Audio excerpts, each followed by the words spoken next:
Warren Bledsoe Award this year, usually given to an important publication, but in this case to an important publisher. And it's also an enormous challenge to convey in just a few minutes the impact of the woman who has shaped the literature of our field for more than 20 years. Dr. Kathleen Huebner, who nominated Natalie Hilzen for the Bledsoe Award, should rightfully be presenting it, but she's in the process of moving from Pennsylvania to Arizona, to my delight. And so I am honored by the opportunity to talk about somebody who has my deepest respect and admiration. Natalie Hilzen doesn't fit the stereotype of an editor. She does not barricade herself in the office behind her computer. She does not ignore phone calls. And she doesn't make little impatient noises when someone takes up too much of her time. She's actively engaged with authors and readers. I think she can call more people in our profession by their first name than anybody else I know.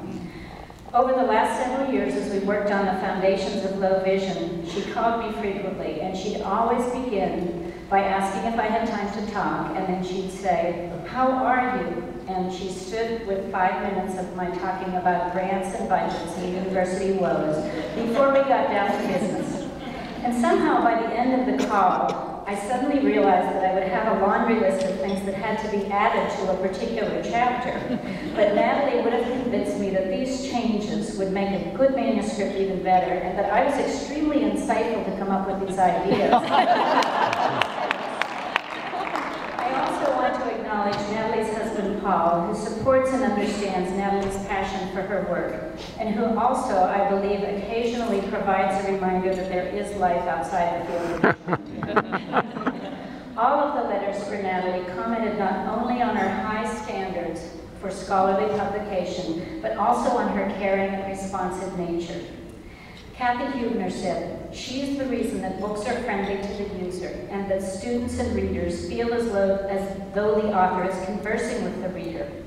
Jay and Marilyn Jentz, authors of Autism Spectrum Disorders and Visual Impairments, said, "Her passion for quality is evident and bright. She possesses the unique ability to develop an intimate knowledge of content, and she willingly shares her expertise and skill."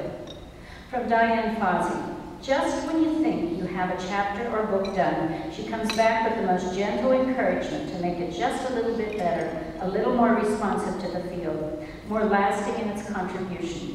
When authors stand back at the end of a project, they are proud of their work, but they cannot ignore the indelible mark that Natalie has left on the project." Sandy Lewis, "Wisdom, guidance, patience, persistence, grace, sensitivity. These are the characteristics that the authors and editors who have worked with Ms. Hilzen recall when their books are being readied for print." Greg Goodrich, "Her genuine warmth and caring for people somehow does not get in the way of getting the work done and done well." Diane Wormsley, "Natalie is an exquisite editor in person.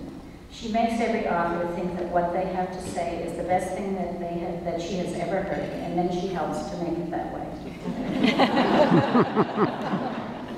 Elton Moore, "She's the epitome of a chief editor who has charisma and perseverance needed to bring an idea to reality." And from Ellen Belofsky of the AFB staff, "In addition to Natalie's skills as a wordsmith and her encyclopedic knowledge of the field of visual impairment, despite never having formally studied it, it's her uncanny ability to put herself in place of the reader and determine what prospective readers will need to take away from a book that makes her the brilliant editor she is." And only another editor could have written a sentence that long. And finally, Susan Spungen said, "Natalie, in her quiet, unassuming way, can take an average manuscript and make it a masterpiece. She's a gifted writer and editor who has never compromised her values and high standards when it comes to final production of books and journals." The Warren Bledsoe Award is intended to recognize a piece of literature in our field. But this year we are recognizing instead a woman who is, in her own way, a piece of literature. With the award comes the appreciation and respect of thousands of authors, colleagues, and readers who realize that Natalie's work is personally responsible for the literature that is the foundation of services to people who are blind and visually impaired. No one is more deserving. I'm deeply honored to present this year's Warren Bledsoe Award to Natalie Hilzen.